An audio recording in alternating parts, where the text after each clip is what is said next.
Vamos ler a Bíblia em Êxodo capítulo 3. Moisés pastoreava o rebanho de seu sogro Jetro, que era sacerdote de Midian. Um dia, levou o rebanho para o outro lado do deserto e chegou a Horebe, o monte de Deus. Ali, o anjo do Senhor lhe apareceu numa chama, uma chama de fogo que saía do meio de uma sarça. Moisés viu que, embora a sarça estivesse em chamas, não era consumida pelo fogo. Que impressionante, pensou. Por que a sarça não se queima? Vou ver isso de perto.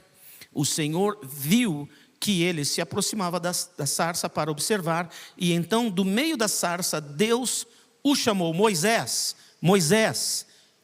Eis-me aqui, respondeu. Então disse Deus: não se aproxime.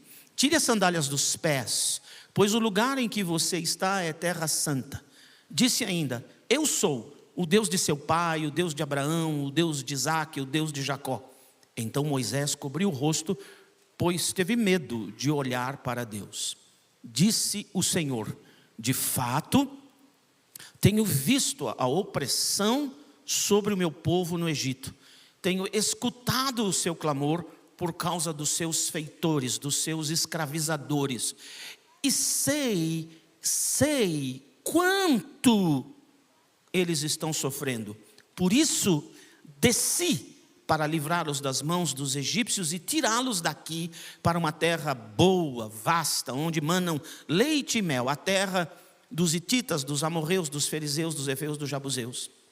Pois agora o clamor dos israelitas chegou a mim, e tenho visto como os egípcios os oprimem. Vai, pois, agora eu te envio a Faraó para tirar do Egito o meu povo, os israelitas.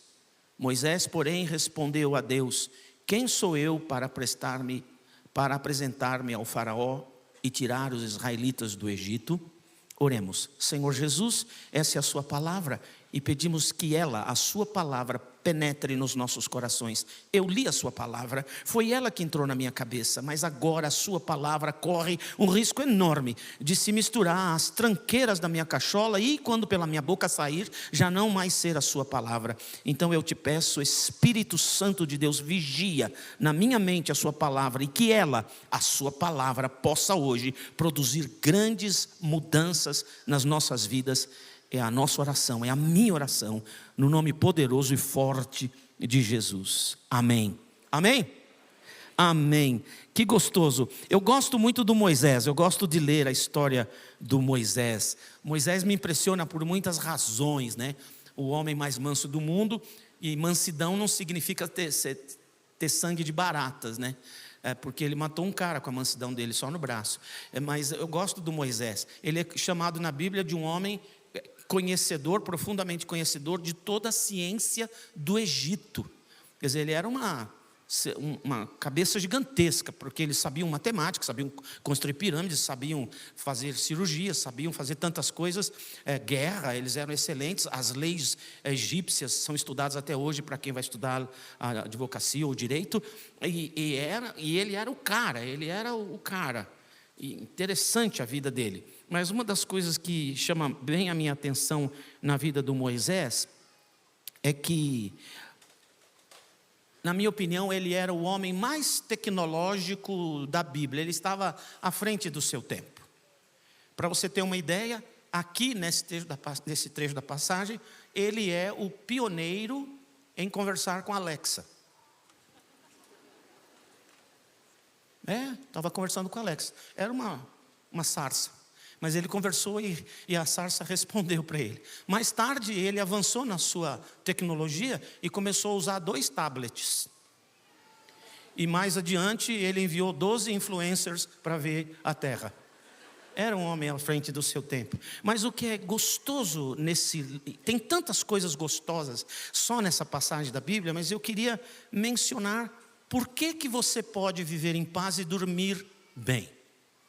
Por que você pode viver em paz e dormir bem? Por quê? Num mundo desse tão complicado. O mundo está complicado, a gente não sabe bem tudo o que vai acontecer. É difícil prognosticar exatamente o que vai acontecer no planeta. Você sabe, existe uma diferença entre profecia e prognóstico. Profecia e avaliação do status quo vigente, pensando no que vai dar lá na frente. Você sabe a diferença? Profecia, quando vem de Deus, se foi Deus, porque às vezes não é, mas se foi Deus, vai funcionar do jeito que falou. Agora, nós estamos vivendo uma moda muito interessante, e me perdoe se você crê assim, pensa assim, pratica assim, nada contra você, só estou dizendo que hoje tem um tal de eu profetizo.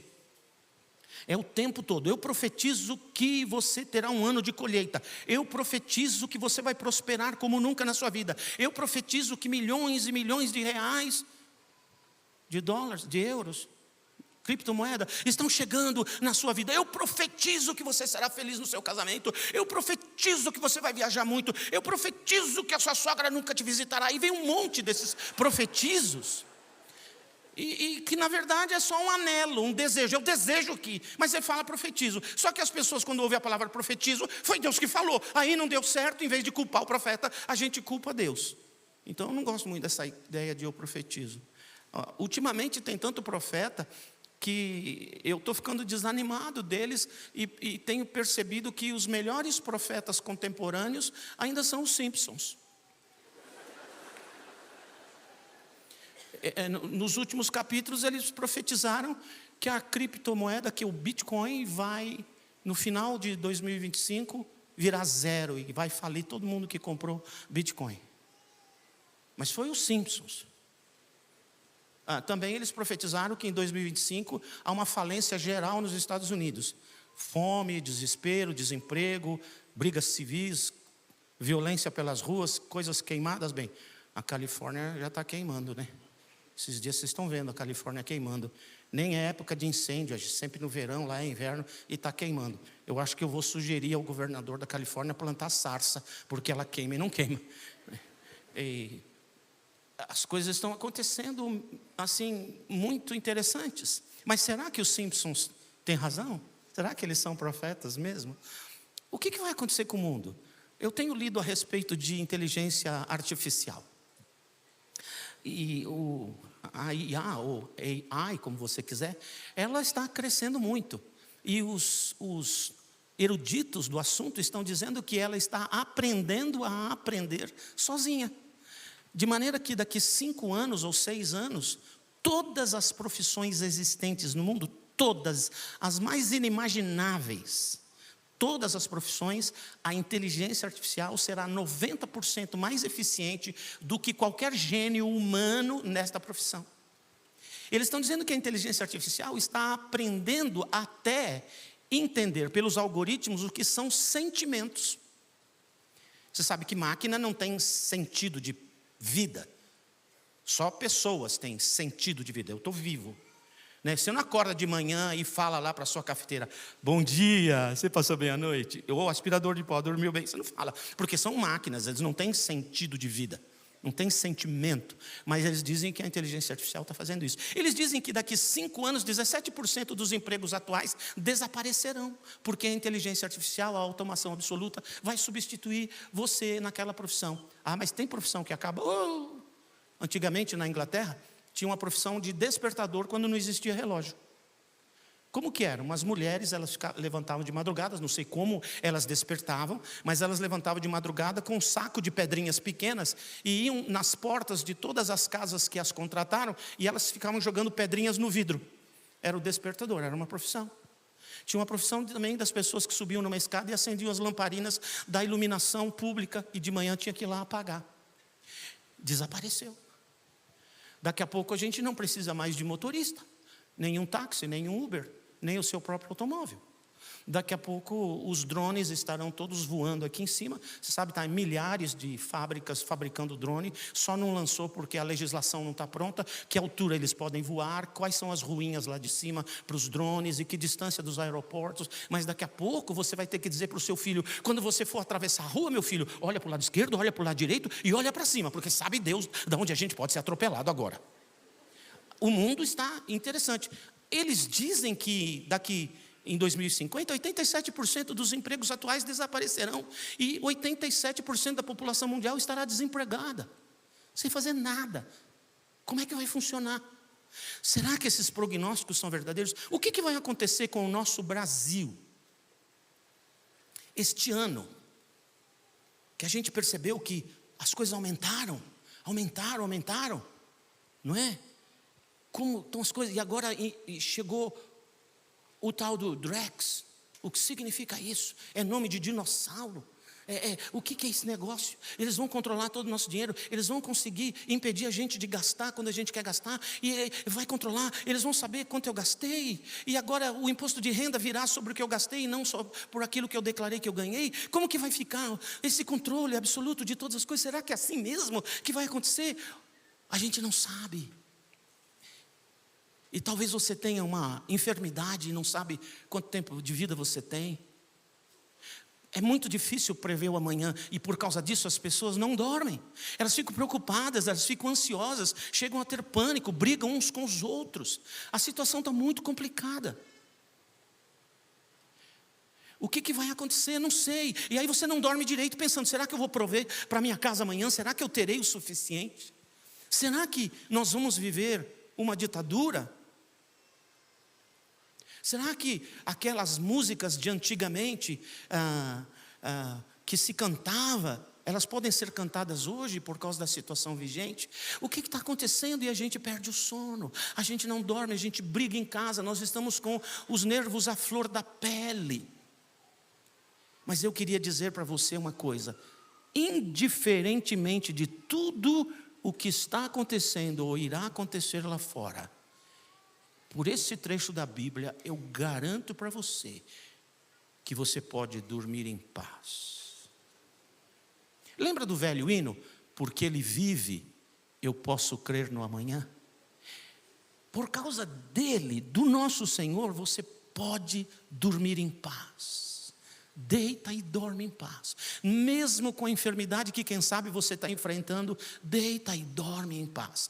Eu gosto muito do livro de Provérbios, quando tem o Provérbios 31, que fala daquela mulher virtuosa. Você lembra daquela mulher? Ela é cheia de predicados importantíssimas. A única concorrente dela foi uma menina que já morreu também, chamada Amélia. Amélia, que era mulher de verdade, mas já foi também, já passou, não é do seu tempo. Mas aquela menina, ela era capaz de tudo, mas de tudo da vida dela, o que eu mais gosto para a minha vida, e eu oro isso todas as noites, durante o dia eu fico falando aquele versículo para mim, acho que é o versículo 25 do Provérbios 31, que diz assim: e diante do futuro, ela dá gargalhadas. Ela olha para o futuro sem saber que futuro a espera, ela ri do futuro, porque ela crê num Deus que toma conta da vida dela. E eu queria mostrar para você duas coisinhas aqui na sarça, porque não teremos muito tempo. Duas coisinhas na sarça que fará você ter paz e dormir bem e ficar tranquilo e parar com esse estado de nervos à flor da pele. Vai se acalmar, você vai receber bênção, você vai sair daqui hoje outra pessoa em nome de Jesus. Amém? Amém? Obrigado. Então, primeira lição, tem muita coisa gostosa na sarça para falar aqui. Por exemplo, tira os sapatos do teu pé. A gente tem que andar na presença do Senhor em santidade, porque o lugar que você está pisando é lugar santo. Onde é esse lugar? Lá na Palestina, no deserto da Palestina, no deserto de Israel? Não, o lugar santo onde você pisa é a calçada que você pisa cotidianamente na experimentação da sua vida. Você tem como que andar prestando atenção onde põe os pés, porque você sempre está na presença de Deus. Mas não vai dar para pregar sobre isso hoje, porque eu queria dar paz ao seu coração. Queria que você saísse daqui dormindo em paz daqui para frente, que o seu sistema nervoso acalmasse, que a sua pressão arterial equilibrasse, por causa destas verdades que eu encontro aqui. Primeira grande verdade, eu quero falar sobre as 3 capacitações de Deus neste capítulo da Bíblia. A primeira capacitação, a primeira capacidade, o primeiro poder de Deus nesses versículos da Bíblia é que Deus tem olhos para você. A Bíblia diz aqui que Deus tem visto o sofrimento do povo. E mais do que visto, Ele tem percebido o grau de sofrimento. A Bíblia diz que Deus vê o seu sofrimento. Talvez você diga, ninguém sabe pelo que eu estou passando. Ele sabe. Talvez você diga, ninguém na minha família percebe a dor que eu estou experimentando. Ele percebe. Talvez você diga, ninguém sabe nada de mim. Pode ser que nenhum ser humano saiba, mas Ele sabe tudo a seu respeito. Fala amém. Quando você fala amém, eu acho que você acreditou. Ele vê todas as coisas. Deus não perde você de vista. Deus não perdeu você de vista na multidão. Ele sabe onde você está. Você pode se disfarçar do que quiser, Ele sabe onde você está. Você pode tentar se esconder dEle, Ele sabe onde você está. Você pode ir no mais profundo abismo dos oceanos, Ele estará lá. Você pode se envolver nas mais densas nuvens de escuridão, Ele te vê lá, porque a escuridão é luz para Ele. Ele não perde você de vista. Ele sabe tudo quanto você está passando. Para que serve isso? Duas coisas na minha cabeça. Primeiro, eu não estou sozinho nessa. Ele sabe. Deus sabe. Deus sabe tudo. Isso me dá paz, porque se Ele sabe, eu não estou sozinho. E a segunda razão, para que serve isso? A segunda coisa é, eu posso mudar as minhas orações. Tem gente que não ora, sabia? Passa 2 horas falando com Deus e não orou.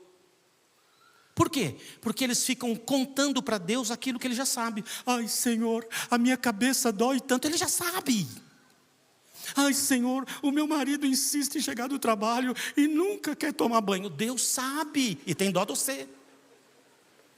Ai, Senhor, minha filha, ela está me dando tanto trabalho, ela está fazendo isso. Para que contar? Ele já sabe. Você está perdendo tempo precioso de oração. Você não precisa dizer nada do que está acontecendo com você. Ele já sabe. Quando alguém fala, ai, ore pelo meu amigo, que ele está na UTI, ele precisa disso.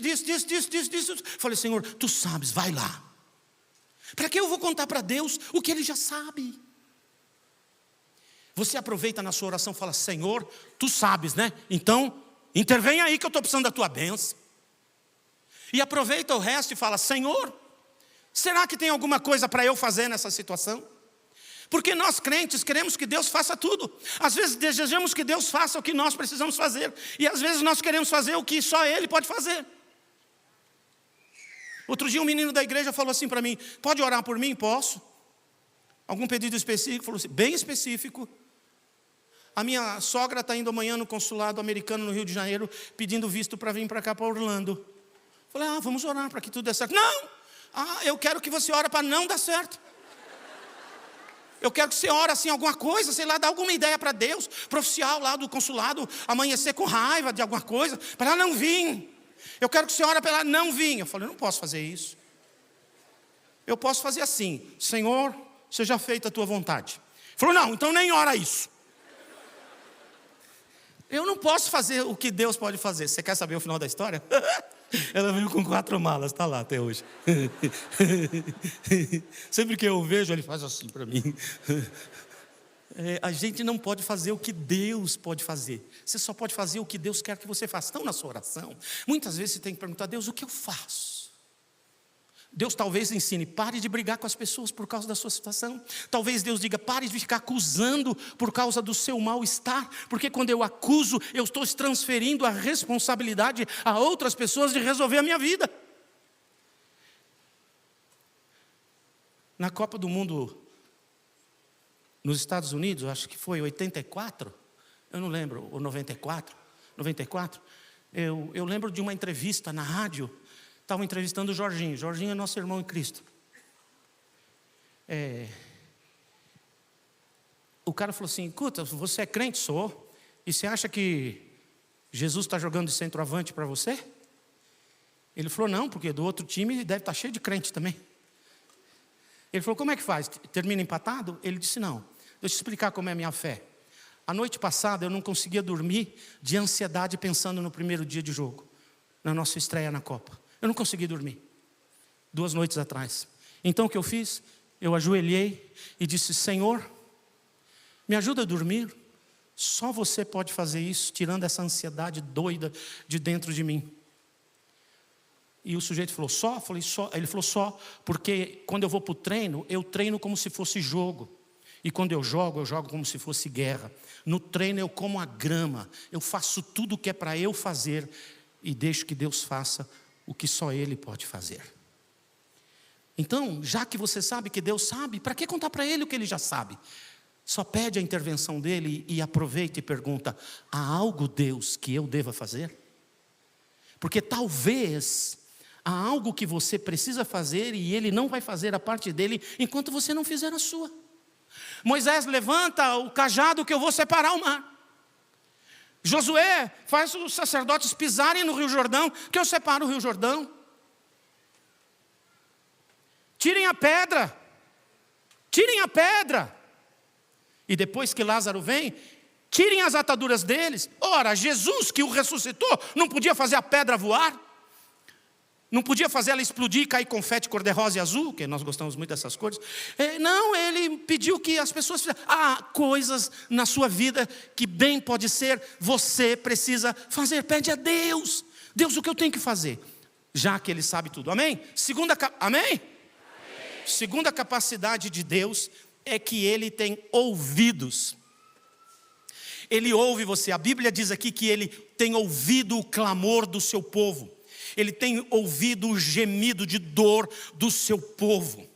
E esse clamor, esse gemido tem subido à presença de Deus. Em outras palavras, o que eu aprendo? Primeiro, Deus sabe tudo sobre a minha vida. Então eu não preciso fazer o que Ele tem que fazer, devo fazer o que eu tenho que fazer. Nas minhas orações eu não preciso mais contar para Ele o que está acontecendo comigo, apenas pedir a intervenção dEle. E em segundo lugar, Ele ouve as minhas orações, então eu posso orar, porque eu posso ter certeza na Bíblia Sagrada que Ele ouve todas as orações. Nenhum amém, né? Que você acredita que a sua irmãzinha do círculo de oração, é círculo de oração que falam os batistas? Não sei, ou era Bleia, e não sei, que só elas que têm voz ativa. Não, Deus ouve a sua oração, Deus ouve a oração de criança, Deus ouve a oração de adulto, Deus ouve a sua oração. Você não tem mais porque não pede mais. A Bíblia Sagrada diz isso. E quando a gente pede duvidando. Quem ora pouco, pouco tem. Quem ora nada, nada tem. Quem ora mais, mais tem. Ora porque Deus ouve a oração. Aproveita o privilégio e fica no ouvido dEle. Ore sem cessar, diz a Bíblia. Tem que orar, ora porque Ele está ouvindo. Uma vez eu estava no Marrocos. E lá no Marrocos era a época de Ramadã, e mesmo sem época de Ramadã, eles oram 5 vezes por dia. Talvez seja a única religião do mundo que ora 24 horas, porque o pôr do sol está lá atrás das Filipinas, e o nascer do sol, aí quando nasce o sol eles oram, aí o sol vem mais para cá, aí nasceu o sol, eles levantam para orar, a primeira oração, aquele já está na segunda oração, aí o sol vem mais para cá, esse está na primeira oração, esse está na segunda, aquele está na terceira, o sol vem mais para cá, esse está na primeira oração, aquele está lá na segunda, aquele na terceira, até na quarta, e quando o sol se põe já do outro lado do planeta, que tem a primeira oração, aquele já está na quinta, de maneira que a religião que ora 24 horas por dia. E uma vez eu estava no Marrocos e começou aquele chamado à oração. E aí o Cher estava lá na torre. Naquele tempo tinha uma coisa que chamava alto-falante. Não sei como chama hoje. E ele foi orar lá, chamar o povo. Eu não sei orar em árabe. Eu não sei falar árabe. Infelizmente, meu pai não ensinou. Eu sei só falar shukran. Eu sei falar yala, vamos. Não é Allah, é yala, vamos. E eu sei umas outras coisas que a Bíblia Sagrada fala que eu não posso falar em árabe. Então, mas a oração deles era mais ou menos assim, era um gemido, um choro.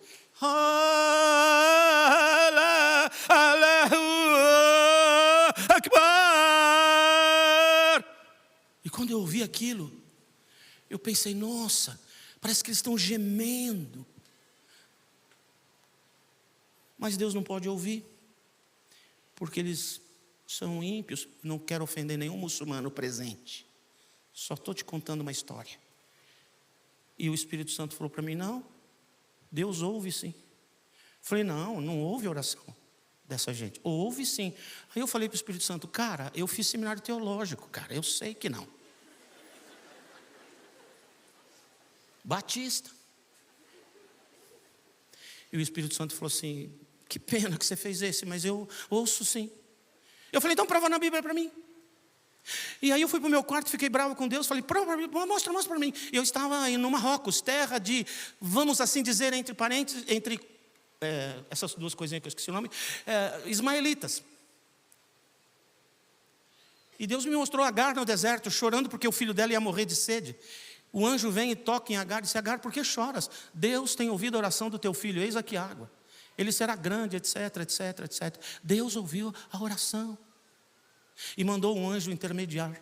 Mas eu falei, então e no Novo Testamento? No Novo Testamento, o Pedro está lá numa cidade chamada Jope, na casa de um amigo dele que é carioca. Não, tem informação arqueológica, liberdade poética. Tem informação arqueológica de que a casa onde Pedro estava hospedado, o dono era carioca. Ele estava dormindo na laje. Se tem alguém que gosta de laje, é um carioca. Ele estava dormindo lá e deu uma aparição e não sei o que lá. E no fim Deus fala para ele assim, vai na casa desse cidadão, que ele é um ímpio, mas ele está orando muito para mim, ele está até cuidando dos pobres lá na região dele, vá e fale de mim para ele. Então Deus mostrou para mim que ele ouve a oração até de quem não crê, até de quem não conheceu, até de quem não conhece Jesus ainda, mas no Antigo Testamento ele usou um anjo, e agora no Novo Testamento ele usou Pedro, e nos nossos dias ele usa Jesus. Deus ouve todas as orações, mas ele só responde quando Jesus faz a ligação entre você e ele. Ora, Deus ouve as tuas orações, pelo amor de Deus, fala com ele várias vezes por dia.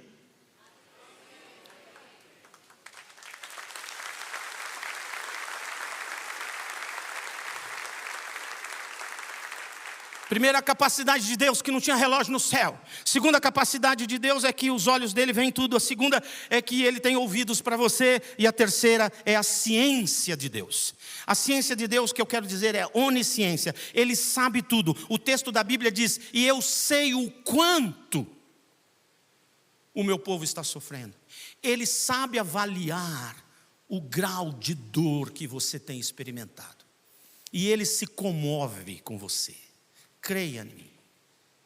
Um médico da igreja uma vez falou assim para mim, Nassif, você sabia que para cada estímulo de dor o corpo humano reage de forma absoluta? Falei, bacana, mas o que significa? Ele falou assim, qualquer estímulo de dor física ou emocional, o corpo reage de forma absoluta, de maneira que a dor daquela pessoa é a maior dor do mundo. Então jamais compare a sua dor com a dele ou a dele com a sua.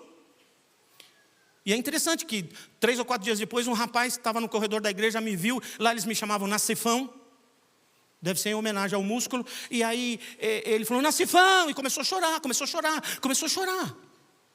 E aí ele veio perto de mim, me abraçou, botou a cara dele aqui e ficou chorando, e eu estava em desespero. E ele falava assim, agora entendo a tua dor, agora entendo a tua dor, agora entendo a tua dor. E eu fiquei em pânico, pensando que alguma coisa tinha acontecido com alguém da família dele. Eu reuni forças, dei um empurrão no cara e disse assim, cara, o que está acontecendo? E ele disse, Nassifão, agora eu entendo a tua dor, cara. Ontem à noite, o meu cachorrinho morreu atropelado.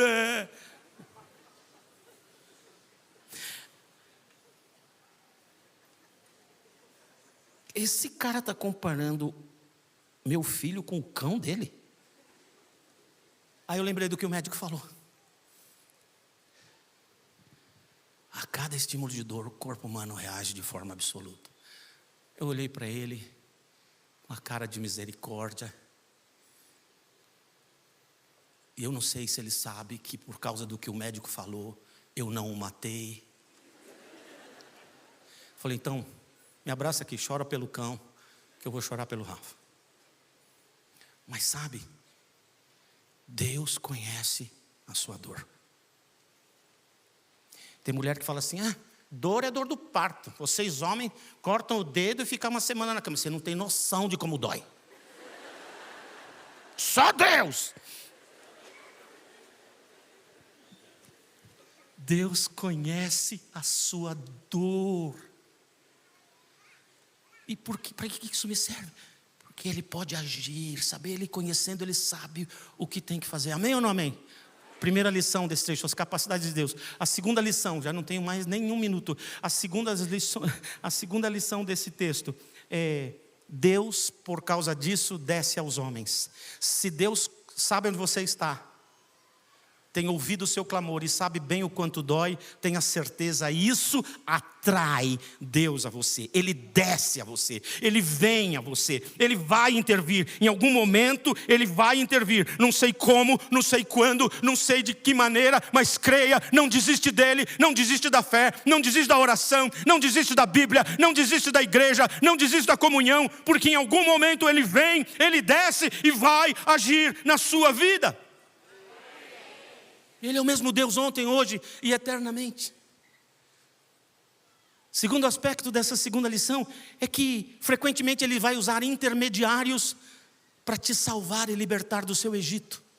E por favor, não vai estereotipar o país com algo de errado.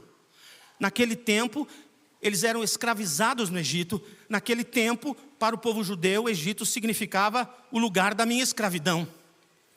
E eu não sei quais são os lugares da sua escravidão, quais são os ambientes da sua escravidão, quais são as coisas na sua vida das quais você não consegue escapar. Talvez alguém já tenha dito, larga que isso nunca vai mudar. Quando eu era pastor em Parque São Rafael, zona leste de São Paulo, plantei uma igreja lá, há uns anos atrás, nem sei quanto, e tinha um menino bêbado. Ele tinha sido lutador de boxe, ele era grandão,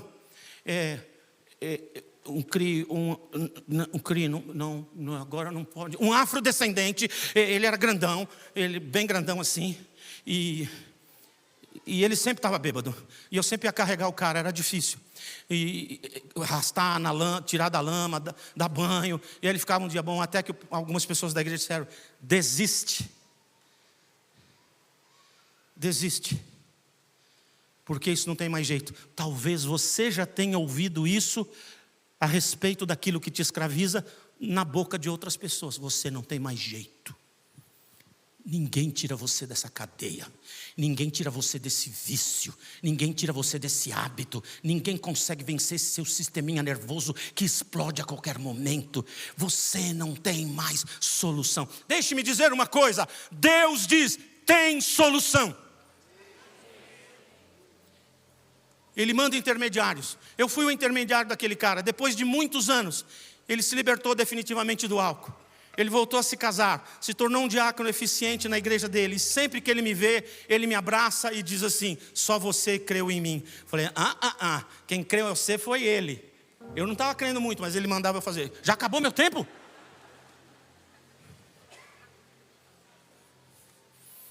Ele desce e ele usa intermediários. Agora ele vai dizer, Moisés, vai e seja o meu instrumento de libertação do meu povo do Egito. Deus pode mandar um anjo, Deus pode mandar uma pessoa, Deus pode mandar um pastor, Deus pode mandar um amigo, Deus pode mandar qualquer pessoa e ser o seu libertador. A senhora, jovem senhora que falou comigo hoje de manhã aos prantos, disse, quando eu li esse livro, eu comecei a receber cura. E eu estou completamente transformada. O livro foi o Moisés para ela. Eu não sei o que vai ser o Moisés para você. Talvez alguém. Mas o mais importante agora é o terceiro aqui.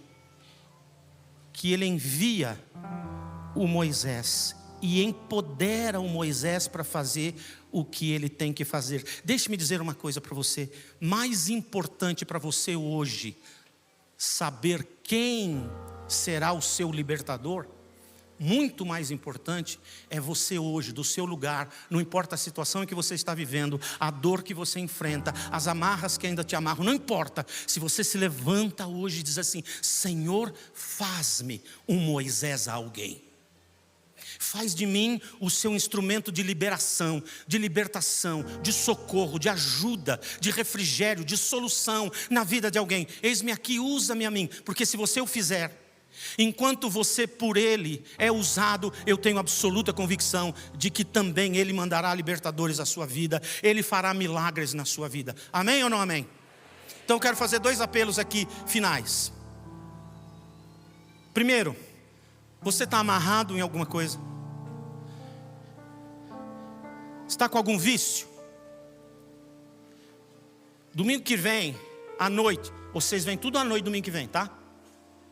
Pode vir de manhã também, mas vem à noite. Domingo, eu só vou falar à noite domingo que vem. Vou falar sobre os perigos do deserto. Vai ser bem importante para a sua vida, garanto.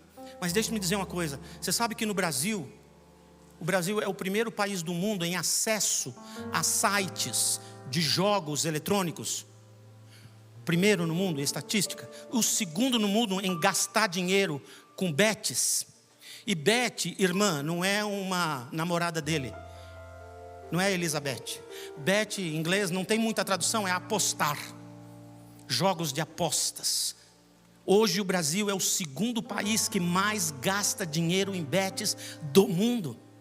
Tem gente que já não compra mais comida, tem gente que gasta o salário inteiro para jogar. Por quê?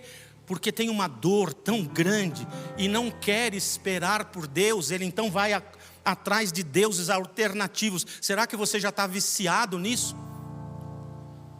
Olha, gente, já tem um tigre, daqui a pouco vem um leopardo, depois um elefante, depois uma girafa, e o zoológico inteiro te pega. Ou você está ainda lutando contra o cigarro, ou contra drogas, ou contra o álcool, ou o seu sistema nervoso está descontrolado, e sempre você explode, você acha que aquilo já controlou você, ou você só precisa de remédios e remédios para ter um pouco de paz, para baixar essa ansiedade. Deixe-me dizer uma coisa para você. Eu quero orar agora, e eu vou pedir a Deus que tenha misericórdia de mim, e faça com que a minha oração e a oração dos pastores dessa igreja, Ele transforme como Moisés dele, liberando você. Se você tem qualquer coisa que te amarra, que te prende, que não deixa a sua vida ir para frente, que está estragando os seus relacionamentos, a sua casa, a sua empresa, as suas finanças, a sua própria vida, então eu vou pedir para a igreja inteira ficar de olhos fechados, para ninguém saber quem o fez. Mas se você é um desses amarrado nesse Egito que te escraviza, fica de pé no seu lugar, nós vamos orar agora para você. Mas tem que ser já, em nome de Jesus. Não tenha vergonha, não tenha vergonha. Apenas levantando você está dizendo: Deus, eu não aguento mais, eu preciso da sua intervenção agora.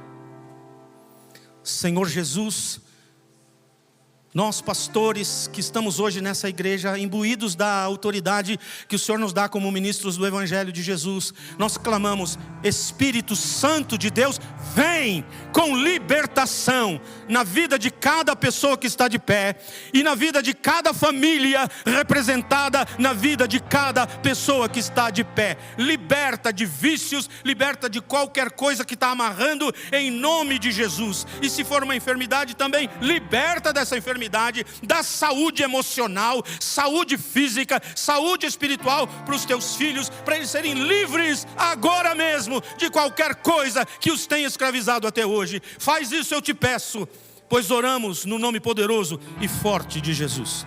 Vou acabar, tem mais um minuto só, pode sentar. Deixa eu dizer uma coisa para você. O primeiro passo à sua libertação é crer no Senhor Jesus Cristo. No Antigo Testamento Ele mandou Moisés, mandou um anjo para Jacó,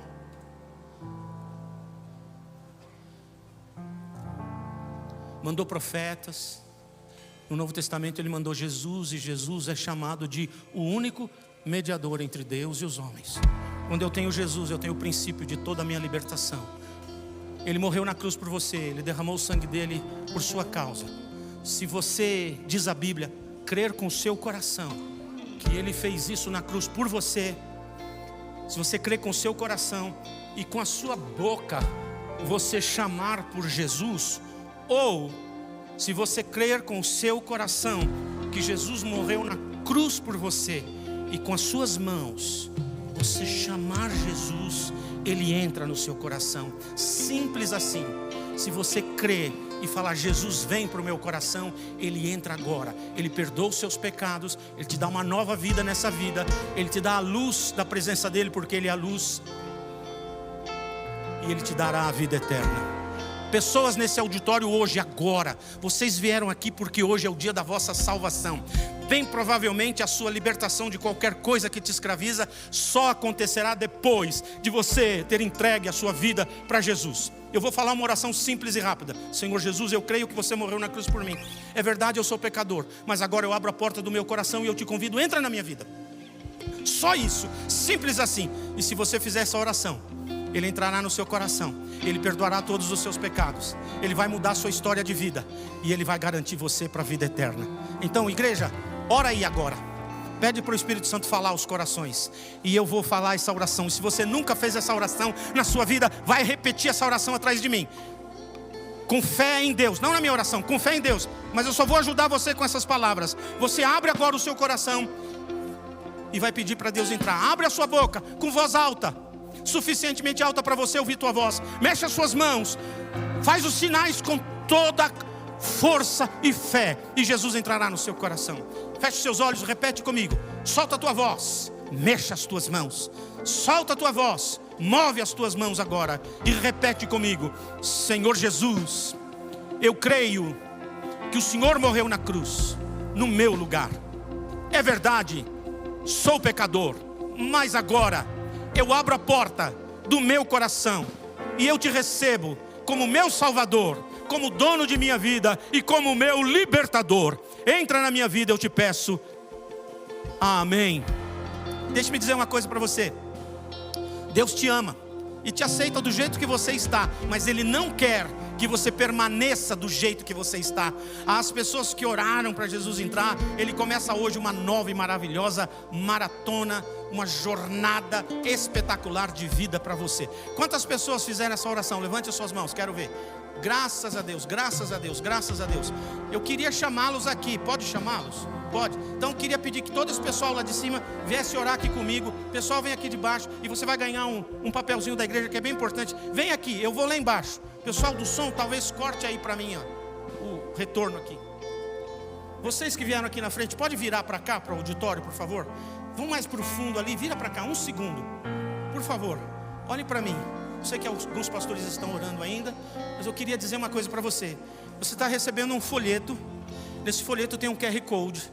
Se você botar o seu telefone lá, nós vamos saber tudo da tua vida. Não, estou brincando. Se você botar o seu telefone lá, você vai receber um convite da igreja para participar de um encontro, de um coquetel, onde a igreja terá a alegria de falar para você tudo que existe aqui para você crescer espiritualmente. Você vai saber todos os recursos, todos os equipamentos, todos os serviços dessa igreja quando você vem para cá, grátis. Ninguém vai cobrar nada, nem na entrada nem na saída. Você passa o QR Code aí e você vai receber isso, tá bom? Amém? Então eu sei que vocês já oraram no banco, mas eu vou falar uma oração, vocês não precisam falar agora, ok? Está todo mundo comigo aqui? Vocês não precisam falar, deixa eu subir nesse degrauzinho aqui. Tudo bem? Não precisa repetir, só ouve a oração que eu vou fazer. Senhor Jesus, obrigado, porque o Senhor morreu na cruz há mais de 2000 anos atrás, sabendo destas pessoas que estariam neste culto, nessa manhã, e o Senhor os alcançaria. Eu quero pedir, Espírito Santo de Deus, verdadeiramente entra em cada um destes corações. Perdoa pecados, seja quais forem. Liberta de dores emocionais ou físicas. Mexe no sistema nervoso, na pressão arterial. Mexe, Deus, nas emoções, arrancando toda a ansiedade, medo, depressão, pânico, em nome de Jesus, trazendo uma paz que excede todo o entendimento. Cuida deles, escreve o nome deles no livro da vida.